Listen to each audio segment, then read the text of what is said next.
Fantastic. Welcome to QUIZZY Monday. That was quite the evening of entertainment from Mastermind, Only Connect, and University Challenge. Tonight, we've got joining us a few guests. We've got Alan, who is a past Mastermind champion 2016 and also been on Only Connect. You might have seen him on over Christmas. We've got Jason from Kent. He's a member of the Facebook group that we have for all things quiz. Said he was interested in coming on. We want to hear what he has to say. So welcome to Jason. Hopefully we've got Emma. She's having problems getting onto the stream at the moment. So we'll just see what happens with Emma. But for now, just want to start with a couple of announcements. If I add this to the stream. The winner of I'll try and put this full screen, so that'd be better. The winner of Quizzer of the Week, first place, you've been voting from last Thursday till Sunday. The winner was Paul Sinha. Second was Dave Tilley of the Quarantine Virtual Quiz League, who's been running that league from his hospital bed. And third was Lloyd Clarkson from the Quiz League London. Paul Sinha had a particularly brilliant week last week. He had a full house, I think, in OQL. Got 7 out of 8 in both QLL and President's Cup, and he won the QVQL individual competition. In the team of the week, first was 4 out of 5 Cats from the USA, second was Iron Team from the Quiz League of London, and third was the Outsiders. You can now nominate quizzes and quiz teams for the next round of votes. Nominations close at Thursday at 5 o'clock. Email allthingsquiz@gmail.com. And a reminder that Speed, the final part of the Quiz Omnium, is now out. If you haven't watched it, you'll find out who won the Quiz Omnium. It's fast, it's furious, and there's some incredible quizzing that goes on there. So don't forget to watch that. So, without further ado, I want to welcome onto the stream Jason, Alan, and Emma. So, hello. Jason, Alan and Emma, hello, all of you. Welcome onto the Good evening. First, can people hear me? Last week we had an issue where all of a sudden people couldn't hear me. No, I can hear you perfectly, Gareth. Loud and clear. That's a distinct improvement then. So thanks everybody for joining us. A reminder to anyone who is watching and hasn't watched before, you can post a comment or question in the chat. So if there's anything about tonight's QUIZZY Monday that you think is worth commenting on, or if you want to ask a question of anybody here, what they thought, their opinions, their experiences, then please post that in the comments. I see we've got a comment already. Miles, yay, Miles. Audio seems to be great. Thank you for that. That's good. So, yeah, QUIZZY Monday. What do we make of it? Jason, your first time on the stream. Hooray. What jumped out to you tonight? Well, I thought that Tom was pretty damn good in the general knowledge, quite frankly. I mean, what did he score? He scored 14, I think, out of his set. I think he was a very deserved winner. I thought, yeah, his 14 out of 18, that was a really, really good hit rate. Fantastic answering, great knowledge.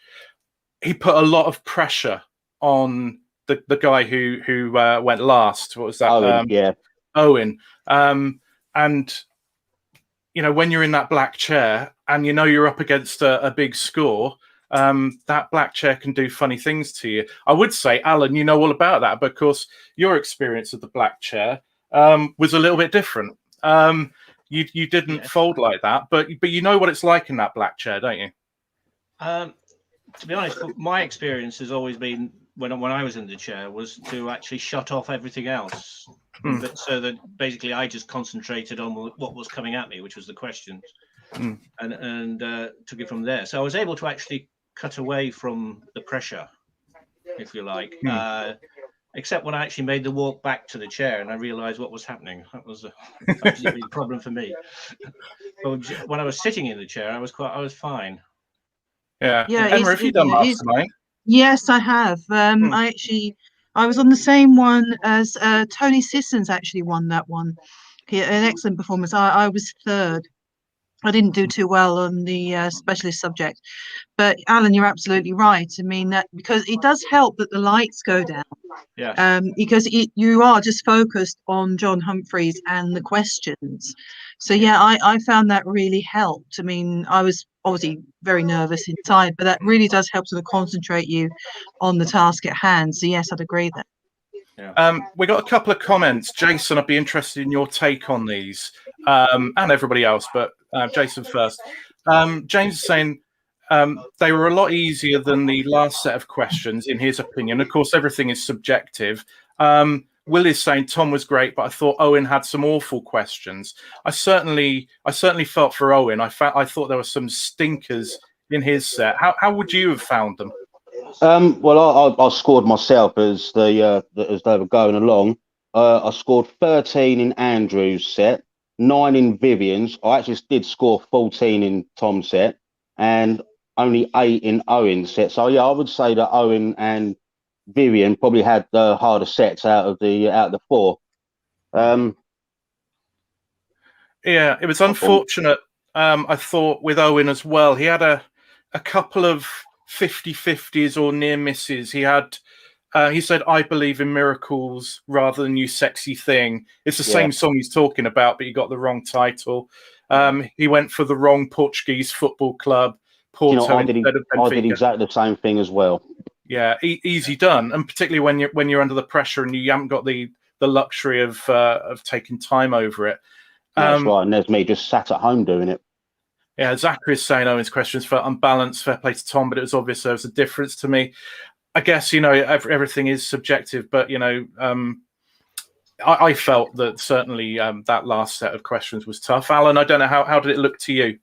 Yeah, I thought it were tougher. I must admit, Tom did get the benefit of the easier questions, but having said that, you still got to answer them. We don't know how they were done, if the question sets were transposed or not. The problem, I think, with the format of the Mastermind as it is now is that the questions are interminably long, and you don't get the number of questions you did in the old days. I mean, in my series of Mastermind, one that I was in, the average score per person was 21. And that's the average score in the first round. So you can imagine how many questions you were receiving in order to get an average of 21. 21 was the winning score, wasn't it? In this? Yeah, it was something like that. Yeah. So you would think, they just went on forever. Nobody got more than 11 questions, I think, in the first round. Yeah, I think that the questions were balanced in length, but they were long and balanced. And I guess long and balanced. But yeah, you get a better idea. I mean, all quizzes, especially on TV, there's an element of luck, and you mitigate that luck by, first of all, by having a variety, a diversity of questions, so the knowledge is spread over everybody's sort of field, and also having more questions. By having lots of questions gives you a fairer result than fewer questions, because then it becomes basically a lottery. Just while we're on, somebody seems to have a TV going on in the background. I don't know if there's any chance of muting that. That might be hard. I don't know. It's coming through quite loud at the moment. Emma, how was the questions for you in terms of balance and difficulty? I'm very sorry, but unfortunately, my lowbrow quarterfinal actually went on for rather longer than expected. So I just came in time to see the final scores, and I saw that Tom won. So no, I'm afraid I so you don't missed know. out on that. Yeah. There's some comments coming through about question writers, I think, and where is it? Dave says, was it my imagination? Was there a familiar name in the credits tonight? Yeah, there was. I had some involvement in tonight's show. So what I would say is that the question writers write to a brief. That brief is heavily influenced by John Humphreys. My belief is that brief will be changing, but we will wait and see what happens on that. But certainly, I would say, and we said before in discussion, as a question writer, I want to see competitors answering as many of the questions I've spent hours crafting as possible. So, it's frustrating, I think, from a number of angles. And having been a competitor myself, I know what it's like to spend 3 months revising a subject. You want to get loads of questions thrown at you so that you can pick up loads of points. And, to have 10 questions, I said it before. First time I went on, I had 18 in my specialist subject. Second time I got 16 and I felt cheated. So, it is a known issue on the show. And I think the causes are pretty well known. And I think the fact that things will hopefully change next series Did you set a says quite a lot specialist about it. subject on that?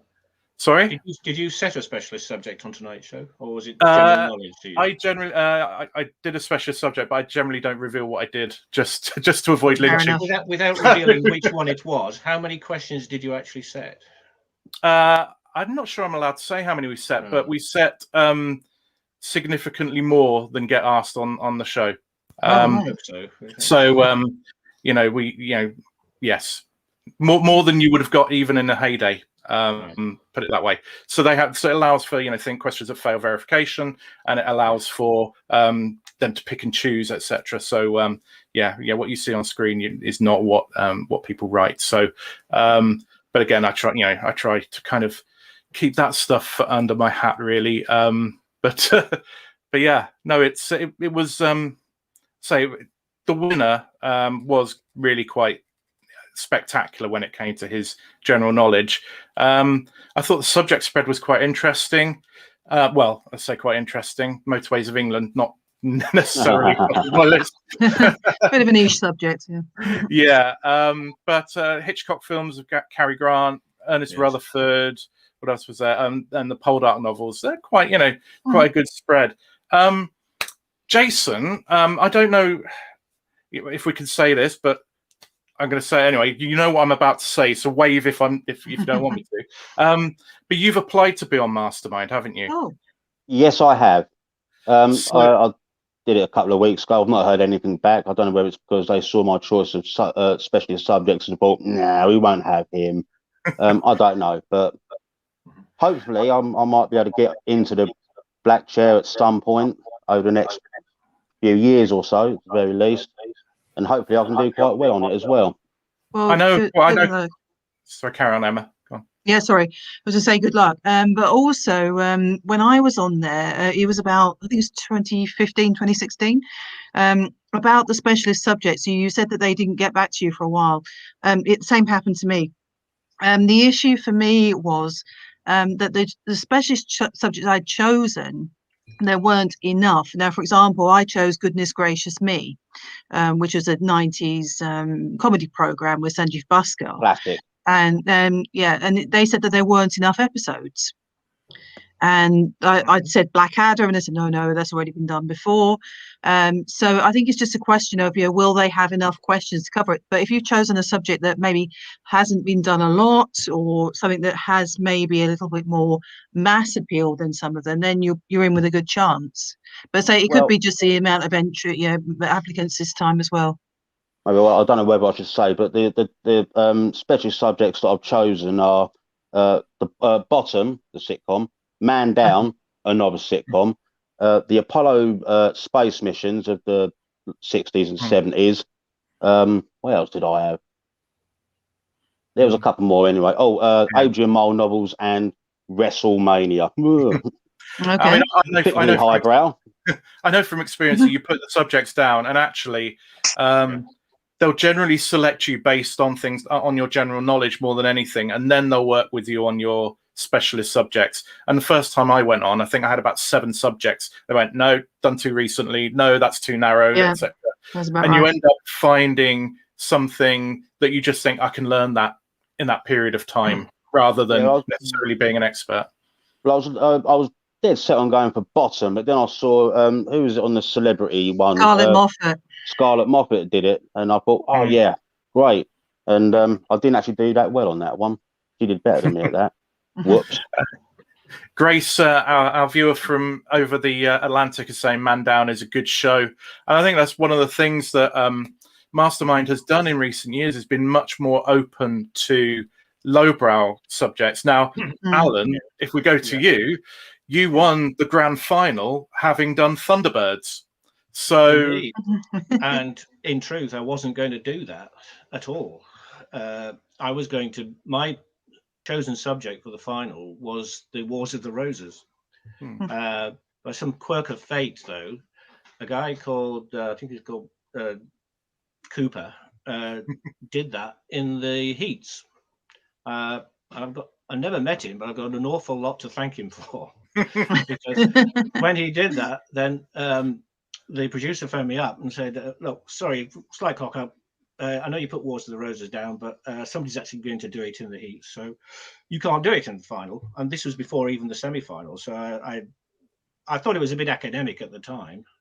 And I'd always intended to do Thunderbirds in the heats. But then I looked at it and there's quite a lot to learn there. Talking about, the scope of the subject and how wide it is. And there's a lot of viewing in there. It's about 27 hours of viewing. So I switched it to I, Claudius, the Derek Jacobi series from the 70s, and I did that in the heats, and I forgot about Thunderbirds altogether. And when Mark Ellsby phoned me up in order to get a new subject in case I got to the final, I had nothing to go on, so I went straight to my first choice for the heats. If everybody I meet seems to think I'm some kind of Thunderbirds nut, but in effect, it was a third choice, and I loved Thunderbirds when I was a kid, but just because it was easy to learn. Yeah, it's one of those things that the people. only reason I did it. I'm not a massive Thunderbird nerd, but I like the show, but it was fortuitous from that point of view. Yeah.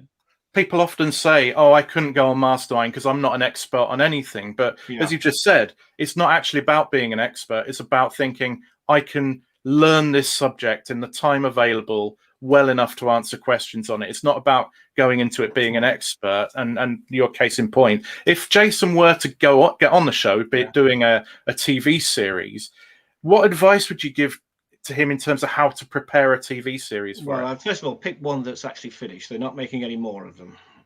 So you've got a finite subject there to learn. And then just watch as much as you can over and over again. Take notes, make some notes on the production side of things. But most of the questions are going to be aimed at you from what actually happens in the show or on the programs that you watch. I did two shows. I did I, Claudius in the heats and Thunderbirds in the final. I specifically chose two subjects which had, C-store production. So it was a finite subject. You weren't going to get, if you do Coronation Street or something like that, you are going to come a cropper. But do something which you can learn everything about it. And that's the beauty of TV shows in a way, because if you do the life and times of somebody, then there's always going to be something that you don't know about it. There's, some people will write about and they'll pick up. But, TV shows, it's very much limited to what you see on the screen. Excellent. Emma, what did you do? Because you wanted to do a lowbrow topic, you weren't allowed to. What did you end up doing? I did the life and career of Anita Roddick. She was the founder of the Body Shop. And that I didn't do very well on it because I didn't actually get a lot of time to prepare. I actually thought that my recording dates were later than they were. So I ended up, so if you play it back, you'll see there's a lot of blank stares of mine. And but I got about I think it was about 6 points on that.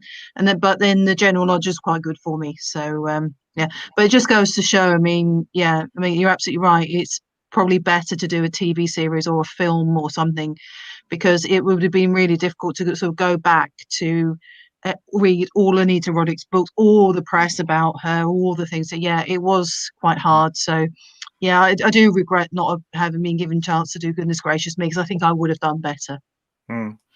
Jason, have you got any burning questions that these experienced people could help answer, or do you have you got the kind of briefing from them that you need? No, I think they've covered everything pretty well. I mean, it's nice to talk to former contestants and a champion as well, So No, I mean, Yeah. at the end, I think I could do quite well on the specialist subjects I've chosen. It's just the general knowledge and being able to cope with the pressure once I'm in the chair, and that can only come from within, I think. So, no, I think it's all good advice, and it's all taken on board. So hopefully, I can remember that if I ever get into the black chair. Well, we look forward to seeing what happens, and if you do get on, we'd love to I'll then give chat you all to a you about. special mention. Yeah, if you don't know the answer, go all things quiz or Gareth, yeah, do something like that. And sorry, and just one thing. And Jason, make sure you take advantage of the hospitality. They do some really nice food and drink there. So if you've got a bit of a wait, do take advantage. Oh, very good. I very much intend to, Emma. That reminds me of Only Connect, where they film that in Cardiff, but they allow you to drive and reclaim the expenses, which on 45p a mile or whatever it is, makes for quite a profitable little trip. I don't know if everybody else, I don't know if others, Emma and Alan, you've both been on the show. I don't know if you took advantage of that. I certainly did. Well, I live too far away, so it was a train for me. Well, we live we live in Buckingham, so the trip to Cardiff was quite far, and we were going to do it was shot over 3 days, Saturday, Sunday, Monday, and we were doing the first show on the Saturday, and then we weren't due to go back on again until the Monday. And so they wanted us to go home after the first show, but they're such nice people on Only Connect. They allowed us to stay over after we asked them. So we actually got that's good. We got a weekend in Cardiff out of it, and we on the Saturday we did the shows. On the Sunday we went out and saw Cardiff. Went to St Asaph and not St Asaph, Fagan's Castle, that sort of thing. Really an enjoyable experience. And then on Monday we came back and did the rest of the shows. Great. Yeah, it's a tremendous experience. Before perhaps we talk about that a bit more, tonight's show, what did you make of it? I mean, I think the Sevens included one of my outstanding players of the series in Kieran, and she didn't really have the influence this time that she'd had previously. Little disappointing, particularly having bigged her up on Twitter, but the Après Skiers had a cracking night. Apart from the wall, which they struggled with, good. They had a brilliant night, and particularly on the missing vowels. Any questions stand out to any of you? The wrestling. Yeah. How early did you get that one, Jason? I got that. I would have scored 3 points on that. I got it as soon as I saw the chicken wing. I was all over it. Yeah. James is with you on that. Yeah. So can't remember what the first one was on that. Sleeper. Sleeper. Railway Sleeper. Yeah. Yeah, Sleeper could have been anything. It could have been Britpop bands. It could have been all sorts of things. Yeah, I was thinking of the Britpop bands. To attempt it on that one. Yeah. So but no, that's good knowledge, and I guess it kind of goes to show the spread of stuff that you get on Only Connect. I would have got it on Half Nelson. I think most people would. Yeah. I thought the Boris question was very good. I like. Yes, I thought that was great. It's succeeded by Boris's. I could not see that at all. So. No. Yeah, I was furious at myself for not seeing it. It was so obvious. Once you saw the answer, it was like. Which I think is a mark of a great question, isn't it? Absolutely. Yeah, that was a really good question. If you don't get it, you can see it and you think, oh yes. You think, Yes, that is a good question. Yeah, because I was thinking. I was nowhere on sort of McEnroe and Petrosian, but then I thought Gorbachev, head of state of Russia. It's like, he kind of took over or took office after something else ceased to be. And then I saw Theresa May. It's like, she took office without being elected after David Cameron. I was trying to do all these gymnastics to try and, did the World Chess Federation change? And then Petrosian just inherit the title. And then the Boris thing was just so blooming obvious once you heard it. Yeah. Oh, here we go. Clue 2 for me as well, Jason. The classic Bob Backlund hold. Absolument. Tremendous. There's actually quite a group of quizzes on the circuit who are big into their wrestling, and I don't know if Michael McPartland's watching tonight, but he's, you know, his Zoom background is pretty much always wrestlers. Right. Yeah, he loves his wrestling. Grace is saying both teams were great. Can't believe how close we are to the end of the series. Yeah, I mean, it's rapidly approaching now. Yeah, it is. Yeah. So, yeah, Quizzy Monday. What will we do on a Monday? Will we even have these chats going forward? Some of there was a couple of questions I thought were really nice misdirections. There was the Emily Davison one, where the first thing you think about Emily Davison is she threw herself under the horse at the Derby. Yeah. But then I thought, well, why that specific date? Which I think made it kind of guessable. But then it was Andy Peters and Ed the Duck, and it's like, aha, I remember the broom cupboard. I'm of that generation. Yeah, that was a trigger for me. That was, I think, probably a trigger for most people was, oh yeah, broom cupboard. Yeah, it was immediately. I said, oh, broom cupboard, and I was like, yeah. It was a nice one. The other one I liked, because I was absolutely certain I'd got it right somehow, was the Stonewall Jackson Tyrannosaurus Rex Zaphod Beeblebrox one. By the time it got to Zaphod Beeblebrox, it's like, he's got two heads. Maybe Stonewall Jackson didn't have a head for 8 days. Yeah. And so I went Cerberus and even tweeted it quite confidently. And then I think if most people watching, I think, would have gone for heads. Arms, I just never even entered my mind. Yeah, nice misdirection. Alan, was there anything that jumped out to you on this one? Well, I always said I like the Boris question. It was my favorite one. Some of them were a bit nichey.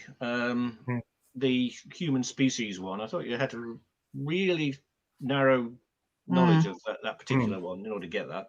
I thought the last clue on that one, that was the only route in for me, was that Florentiensis, because that Florens, the pygmy human that they found there. But yeah, other than that, I was nowhere on the other clues. Then there was this one, if we're talking about niche, the common people one. I was kicking myself after that. I love that song. That was so well done. Yeah. Like thinking, what could this have in common? Then, of course, the team got it, very quickly. So well done to them. Yeah. Yeah. Tremendous. So yeah, just looking down the other questions, the Pacific Coast one seemed fairly straightforward. The state funerals one was quite nice. The Bond die titles, geez, I'm impressed they saw that in the studio under pressure. Exist and permit to, and all of those. 2 minutes to get that. That's very good, Yeah, and Yahtzee I've never played, so I was going down the route of, is this the odds of getting a particular hand in poker or something like that. Harry is saying I like the disarray on the she question. That was a little rip snort of a question. I got that with Aisha, but I just thought as soon as that came up, that's she who must be obeyed. So I assumed that there was some like she suits to conquer before, which actually wasn't there. I don't think. But I would have been right for the wrong reasons. And then you had the delicious situation where one team saw Jessica Fletcher and went for murder, right? Yeah. And the other one went for rope. And that was weird. It was all about speed.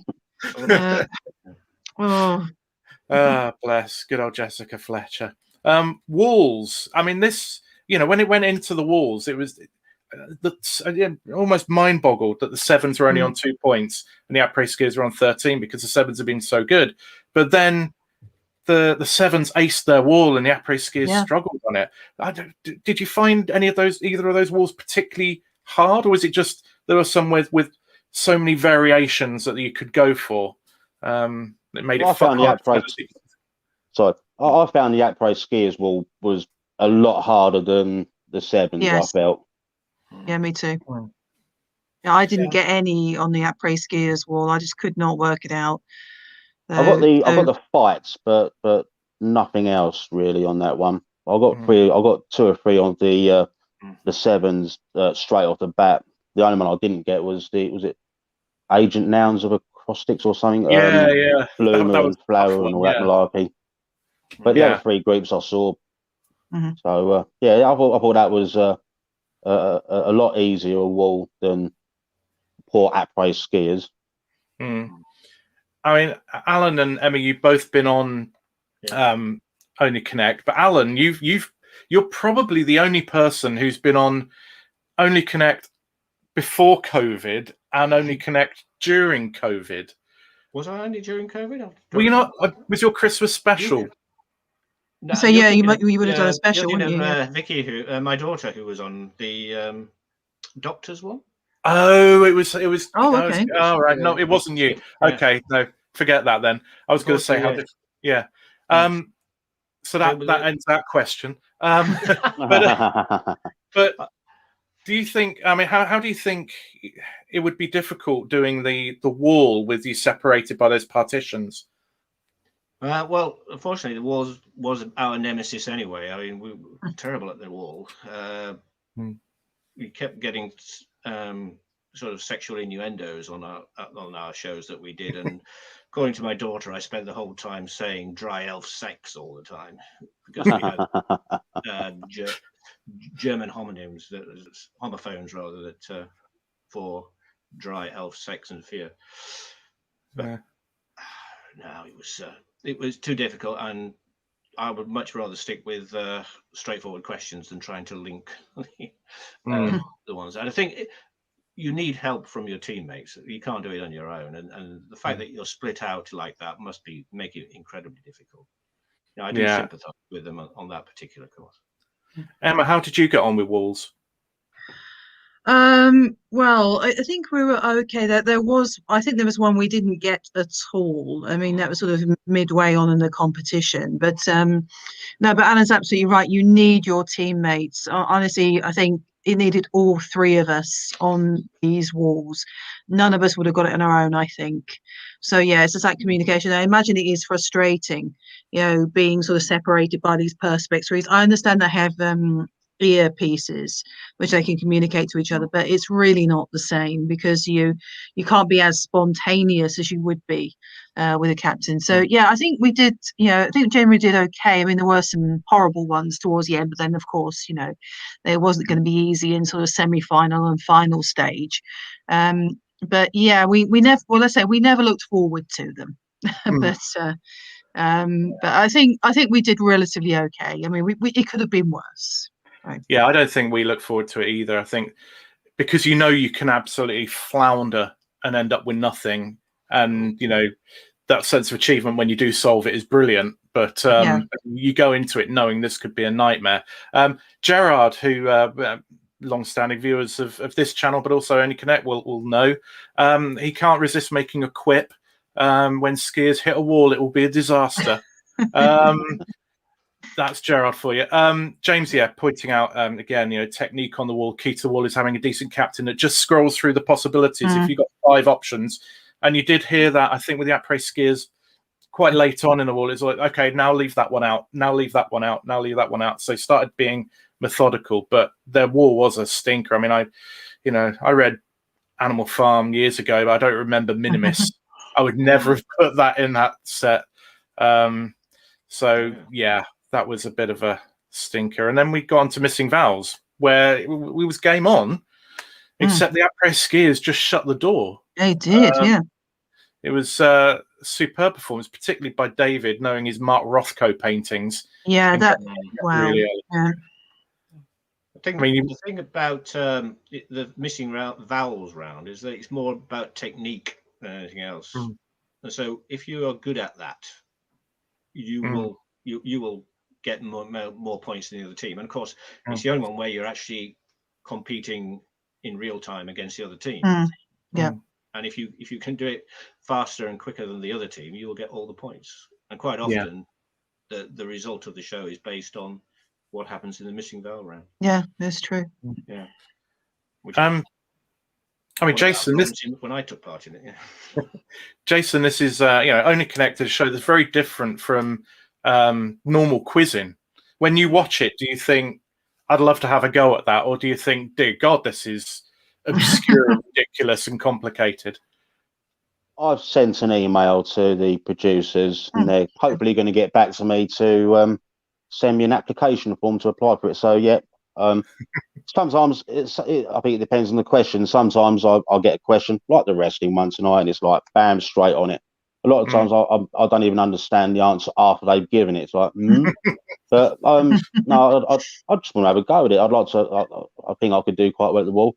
Normally, if I'm sat here in my living room, I blitz through the missing vowels. It seems to be the easiest part of the entire quiz. So I think I could do quite well on that with a good team. It's interesting you say that about not. Interesting you say that about not understanding the answer. In semi-final I was in, there was one of our questions where we didn't get it. The opposition picked it up. And when I heard the explanation, still didn't understand what it was.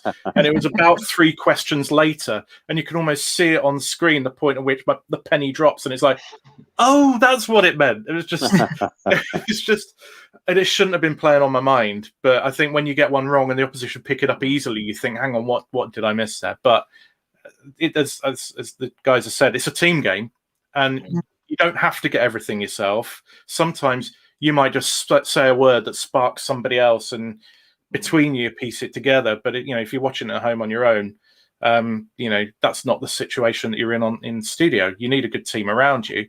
If you're applying to go on the show, you can apply as an individual, and they're really good at forming teams together. Yeah, that's what I've done. I've applied as an individual, so hopefully, fingers crossed. Yeah. Well, I have to say, I was exactly the same. My team was put together. Victoria called us a little mix of Only Connect. So the female team was together. But no, I was really lucky with Becky and Charlotte. I mean, if you remember, everybody I'm sure remembers Becky from series 14. I mean, she was an absolute demon on the buzzer and the vowels, and Charlotte was great as well. I think it was a really nice, good mix. I think the producers did really well putting us together. I'm sure they'll do the same for you, Jason. They'll look for people who have sort of maybe slightly different strengths from you, but can work together well with you. So I think they're really good at that. And if you watch the interview we did with Jenny Heath, the producer, the other thing is it's about personality. It's about being able to play the game, and it's about having a bit of personality. So if you can combine the two, then your quid's in. Ali, we brought it up earlier. Ali says during COVID, only the captain could operate the wall, which is a little bit different from pre-COVID, which meant it was all on the captain to be doing that, as well as kind of hearing everything. So I think that makes it trickier on the captain.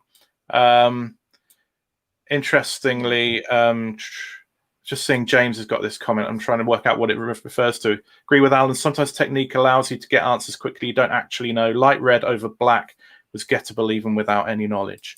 I'm trying to remember that one now. That was the Mark Rothko one. Yeah, that was good paintings. The Rothko one. Yes. Yeah, because you see the patterns in the words. Yeah, no, that's a good point. Yeah, I think I've got all of them without knowing anything at all about Mark Rothko paintings. So after the first question, you could probably get all the other questions. Yeah, exactly. You see the theme coming along. Yeah. And there's probably not very much in it between the two teams on the buzzer. It's just who's got that fraction ahead. Talking of on the buzzer, he says segueing onto University Challenge. There were some superb buzzes, quite a few negs, which is buzzing in early and getting things wrong. But Strathclyde ran out the winners, but they didn't have it their own way throughout the show. They were made to fight for it. At one point they were looking like they were running clear, and then they were pegged back. I think it was 110-65, and then it's 105-110. They managed to pull out winners in the end, 135-105, but it was quite a slugfest between the two of them. Is there anything that jumped out at you guys watching that? I have to say I didn't see it, so over to you, Jason and Alan. I don't think it was the most memorable University Challenge I've seen in a long time, to be honest. There's nothing of any great note about that show, I don't think. I enjoyed the tennis question. Yeah, I thought that was quite inventive. That sort of it was a grid, wasn't it, showing who'd won which when from early to later in their career. That sparked quite a lot of debate between them. That was pretty. Yeah, that was a pretty good one, and they're quite it's quite interesting. There are people shouting. You can see on Twitter shouting Serena Williams and all that sort of thing, and it's like, Right. but it's then they manage to kind of rule things out, rule people out. But she's won 2 Olympic gold medals, so I thought it was there was some interesting discussion. I thought there were some bonuses that got nicely aced. The French Revolution one.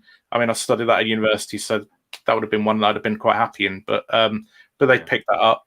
I thought there was probably more than usual lowbrow in it, and I don't know if Jason Allen thought, but when you're thinking about people mentioning No More Heroes, the singles titles, the highbrow, lowbrow, like War and Peace, Ace of Spades, kind of putting the two together. Almost turning into Only Connect, isn't it? Yeah. That sort of answer smash kind of thing. It's almost answer smash on Rich Osmond's House of Games. That sort of thing that they do, yeah, which I also do on Only Connect as well. I mean, it's quite interesting how that sort of thing comes through. But crime writers, Cole Porter, it felt like there was quite a lot of lowbrow in there, which would have suited me down to the ground, except I probably wouldn't even got in to answer the questions because some of the starters, I don't know, so were rock hard. Apart from maybe Shane Warne and Matthias Marillitheren as spin bowlers, that was quite accessible, I thought. Yeah. But where are we? Gerard saying English geography was poor. Was that the Strathclyde team though? I'm not sure on that, Gerard. Maybe if anyone from the Strathclyde team is talking again, is watching. I mean, again, under the pressure, trying to pull these things out is quite difficult. Pam's saying nice pictures, tennis and crime writers. I like that, and I like the music. I think it was a nice mix of questions. But yeah, maybe as Alan said, not a vintage episode. Next week, I'll get a plug in whilst we got you guys here and a few people watching. Next week, we've got Lindsay Baumeister back from Only Connect because her team's on next week. We've got Michael Cohn back, the captain of Imperial College, because Imperial are on next week. So we've got those two. They all seem to be on together. And we've got Bobby Seagull, the University Challenge personality, soon to be hosting or a resident expert on his own game show. So that should be a nice episode next week. Should be good fun with those. Gerard is now reminding us of Dedham Vale, Forest of Bowland, etc. I don't know. It's kind of hard to tell whether they're chestnuts or not. Dedham Vale. Would we expect people on University Challenge to know that's Suffolk? I think Dedham Vale's quite well known for being sort of part of Constable country, I believe. That sort of area. It is. Yeah. I think they could pull that knowledge from that sort of area. But apart from that, not really know. Well, that's it. I mean, you've got to get it in the moment, haven't you? And if it doesn't come to you, you're kind of stuck. So those were the 3 episodes this week. While I'm saying they weren't even in the right part of the country. Well, I guess if you don't know and you're making a guess, you might as well be anywhere. You have to say something. I mean, yeah. Sort of no answer is never going to produce any points. I vaguely remember on the Mastermind episode today that the winner, Tom Gibson. Yeah, I'm pretty certain he guessed the George. Sure, I got that. I think he did. Question to to Queen Anne's husband. I'm pretty sure he guessed that. Yeah, but you guess, you get it right, you get the point. Yeah, he could have said something ridiculous, but he got it right. Yeah, he threw out a name and he threw out a plausible name and it landed. And I think that's the key thing. And I think if you look at Vivian, she started off all right on her general knowledge, 4 out of the first 5, then got a couple of wrong, and then she hit a pass spiral. Yeah, and then she was just you could see the clarity of thought went at that point.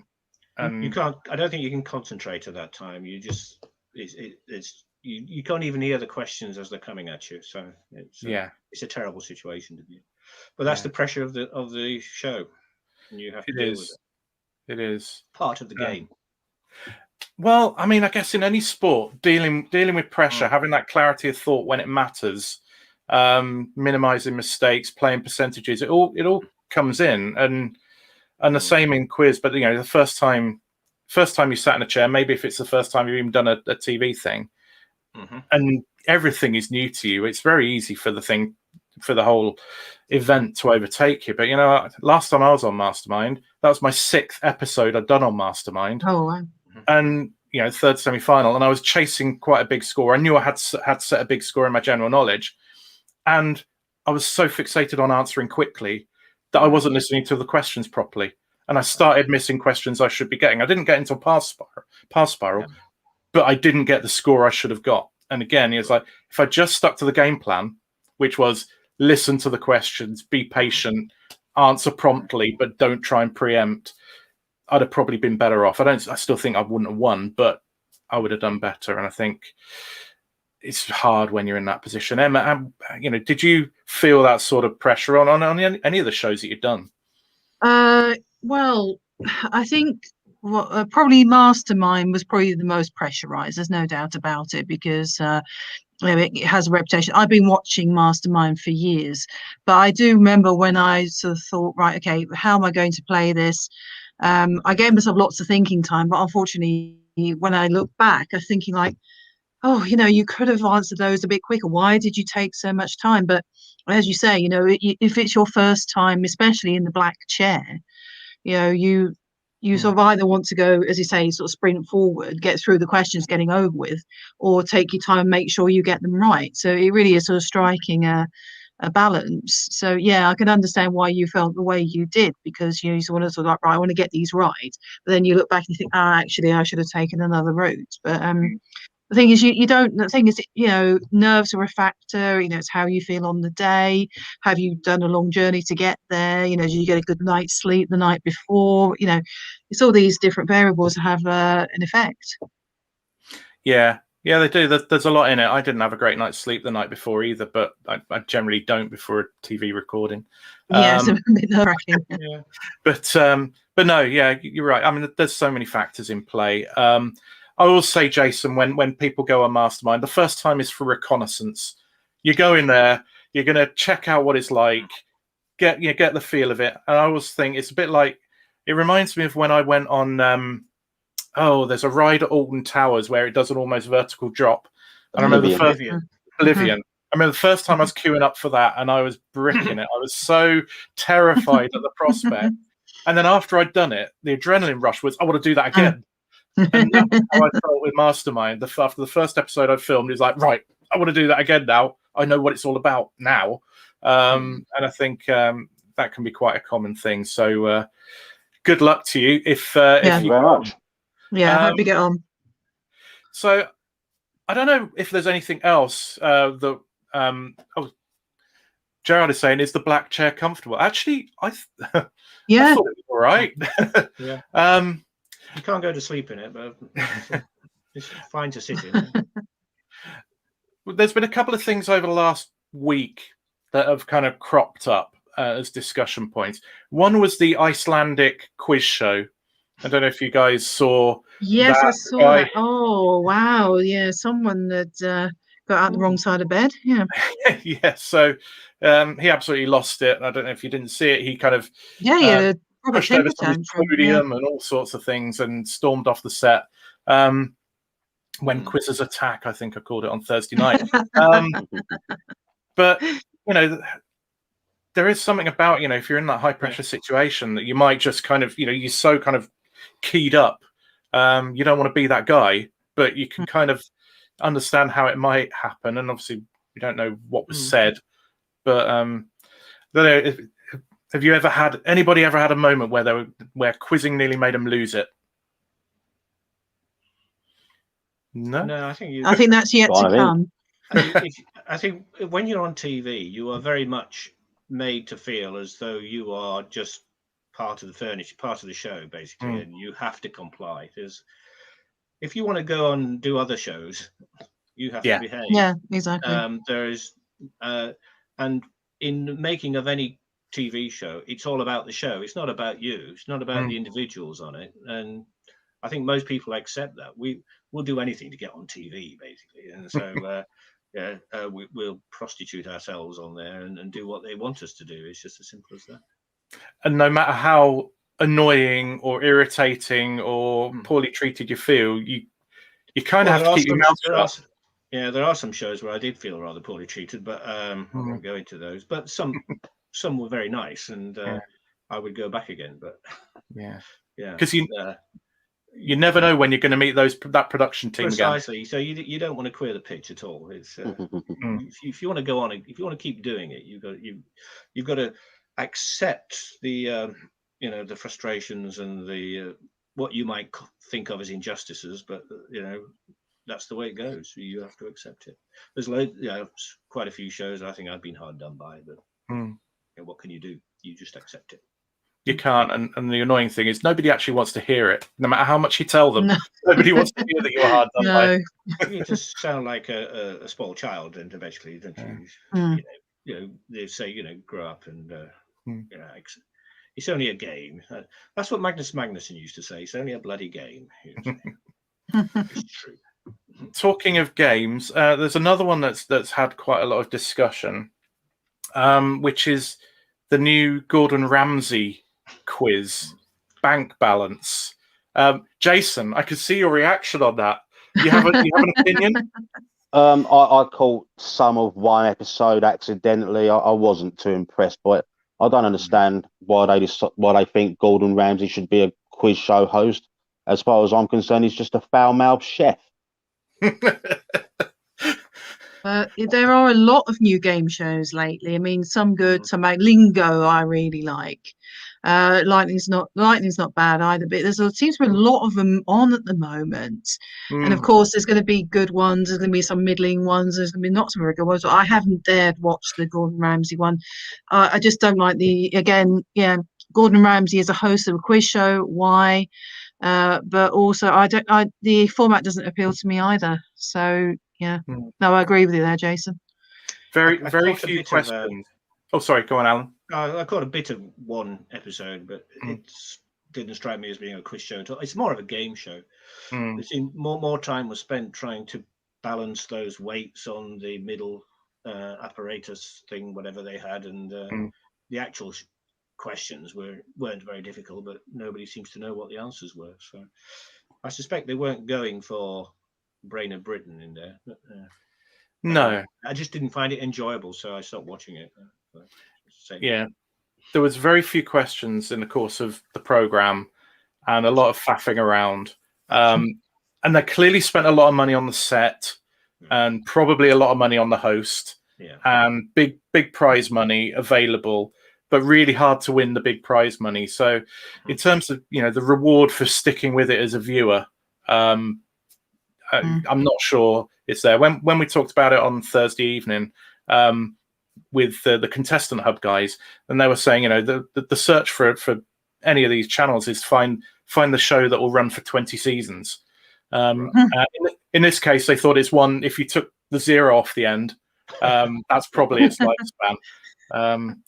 Grace is saying, I just like Gordon Ramsay, to be honest. Don't really care for the show, though.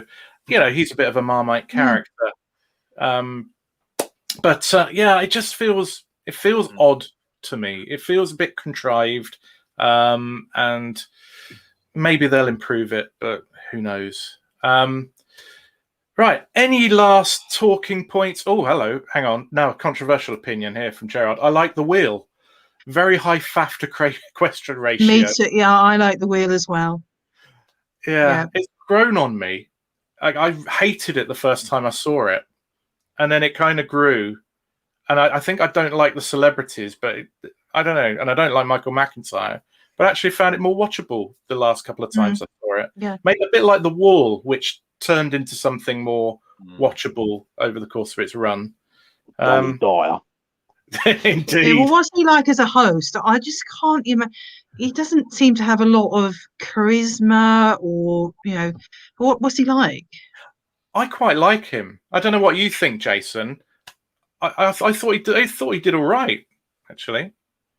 Again, it's not something that I've watched. I think I watched some of it weekend, Saturday just gone, and just not something that really struck me as all that watchable, really. Yeah, well, this is the problem. The search for the next killer format will go on and on. If they find a game show which combines high quizzing with WWE style theatrics, I'll be all over it. I think you just invented a new format there. Quickly Copyright Jason Butler.